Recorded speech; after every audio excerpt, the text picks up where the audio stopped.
Something interesting happened during senior year of college.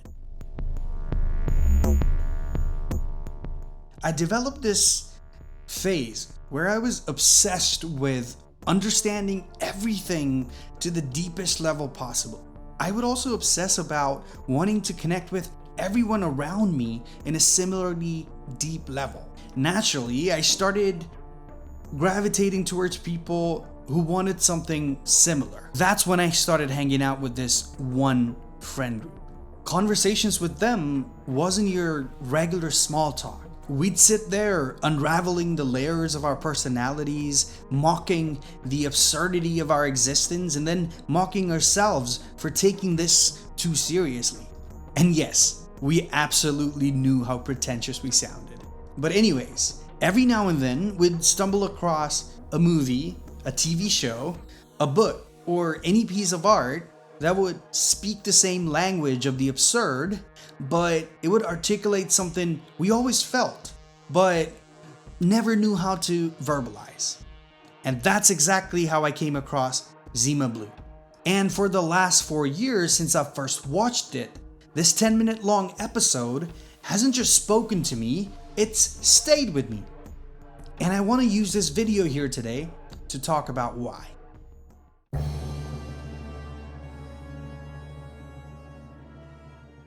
Zima Blue is the 14th episode of Love, Death, and Robots.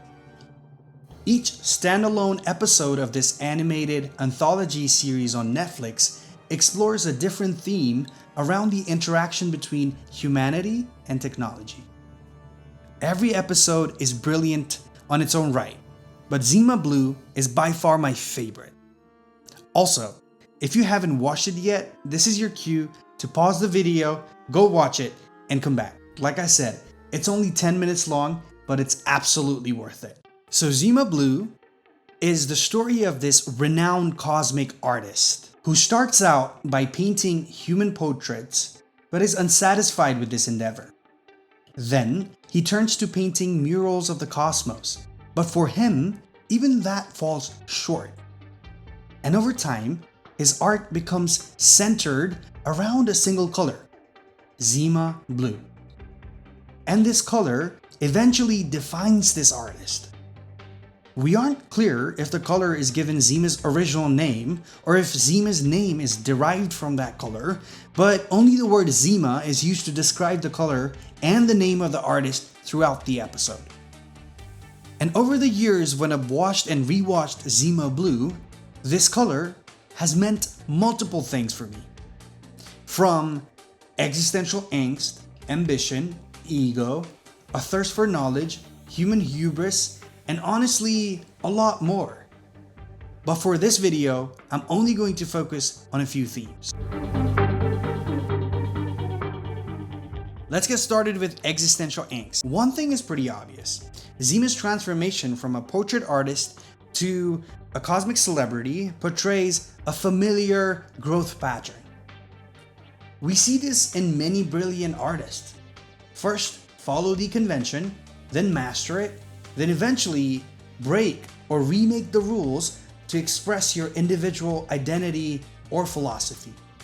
And then nerds like me will spend years, even centuries, analyzing what it all meant. That's exactly what I'm going to do here next. First, let's take a look at what we're directly told about the evolution of Zima's blue phase.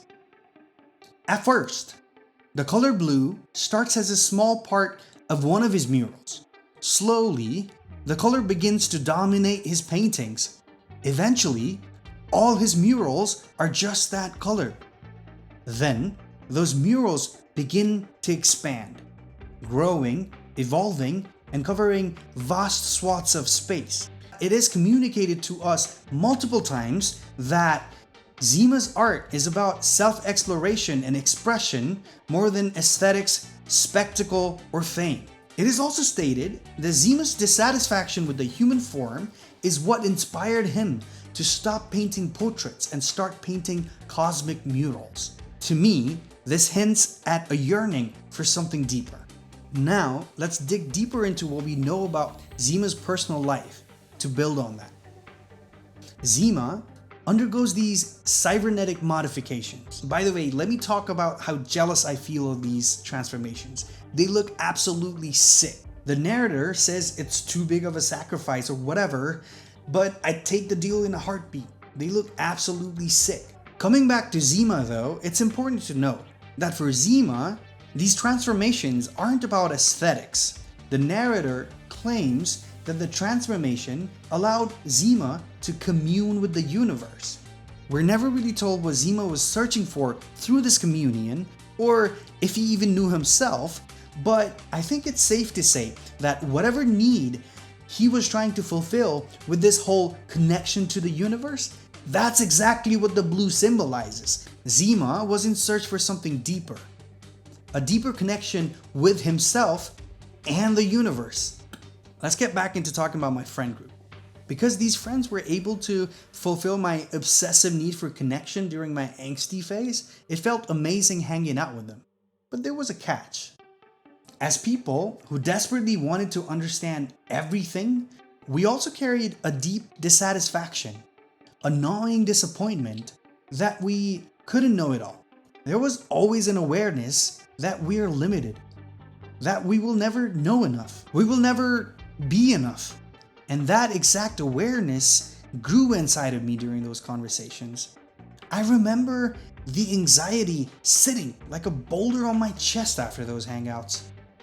Because we were constantly staring into the absurdity of it all, facing the abyss, acknowledging the turmoil within and the silent indifference of the universe towards our individual concerns, it appeared that when you sit and stare at the abyss, it doesn't just stare back, it moves in. I'm getting goosebumps even talking about it right now. So even though I love those friends, sometimes hanging out with them would feel like endless free-falling. And it looked like Zima was also going through something similar in this episode. And during that story, he had actually achieved the sci-fi fantasies we had built in our heads to soothe our existential angst. Zima had it all. The possibility to observe limitless time, explore limitless space, fame, money, artistic self-expression, arguably everything one could ask for. Yet, he continued to struggle with the angst. It felt like he was also experiencing that free fall, despite achieving this almost godlike status within the story. And that angst made me relate to Zima Blue on the deepest level possible when I first watched the episode. And I feel like that endless pit of existential despair is what exactly made Zima paint the blue. And that is what inspired his final exhibition. Before we get into the final exhibition, let's explore something else that the blue represents for me: ambition. And just like I saw my ambitious self in Zima, I felt like Zima saw himself in this girl, the one who never stopped improving the robot she built. That was the side of Zima that wanted progress, forever, endless ambition. But I felt like in that robot, Zima saw that he had this other side, the one that he kept modifying, evolving, the side that was a victim of the endless ambition and was tired of it, the one that eventually made him consider being content with just existing, simply living, and eventually dying. I think when Zima came across this robot, he acknowledged the endless nature of his ambition and his angst. That's why, after living a complicated yet extraordinary life, Zima makes an interesting choice for his final exhibition. He chooses to end his expedition. Zima realized that the point wasn't to fill the canvas. Maybe it was to shift the limitless desire within him. So he became okay with going back to being a less significant part of the painting, just a dot. He silenced the side of him that contributed to his ambition and the existential ache. At last, I understand the thing I sought through my art. I'm going home. I'll admit, knowing that Zima's transformation did not give him all the answers did make me feel hopeless, more pained, more lost. But at the same time, hearing his struggle made me feel seen, understood, and felt. And eventually, his resolution made me restructure my relationship with my own existential angst. So moving forward, Zima's Shade of Blue will keep me grounded on the here and now, on the simple task of living, while I continue to torture myself with an in-depth exploration of the absurd. In existential psychotherapy, there's this concept of the fellow traveler. It's the belief that we walk through life with others who are also searching while suffering, trying to make sense of the absurd. And that's exactly how Zima felt like to me. A fellow traveler on this endless, infinite, absurd, terrifying road. And to those angsty friends who I will make sure will be watching this video, that's exactly how I see you as well. Hanging out with you might have given me panic attacks, but you also showed me the beauty in that pain. Really? That makes me feel so much better. With the benefit of hindsight, I can see that along with all the fear and confusion that I was sitting with during those hangouts, I was also sitting with a sense of bliss that I should have focused on. Because in you and in Zima, I'd found someone who'd looked at the world and then looked back at me and said, yes, I see it too. I feel it too. And for that, I want to thank you. Actually, I'll make it a bit cheesier. How about this? I say we're all Zima with a different shade of blue. And although we all dissolve into this senseless painting, your shade of blue remains within me until I fade into the background as well.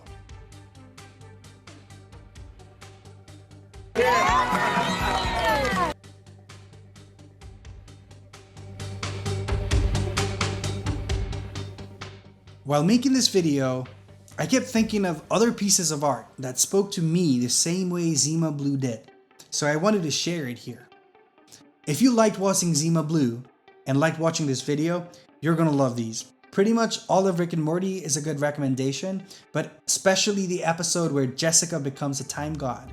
The whole monologue Jessica does at the end of the episode is so Zima Blue. Another suggestion is Everything Everywhere All at Once. The internal conflict of Jopu Tupaki is very much Zima as well. I absolutely love this movie, and I feel like I'll be recommending this movie in every single video, and I'll eventually work on a video on this as well. And finally, Watchmen, the comic book. You can always try the movie if comics are not your thing, but the comic gets into these themes in a deeper level. Every panel with Dr. Manhattan is rich with the same angst. Thank you so much for making it to the end of this video. It really means a lot to me. If you're not subscribed, please subscribe and let me know what your shade of Zima Blue sounds like down in the comments.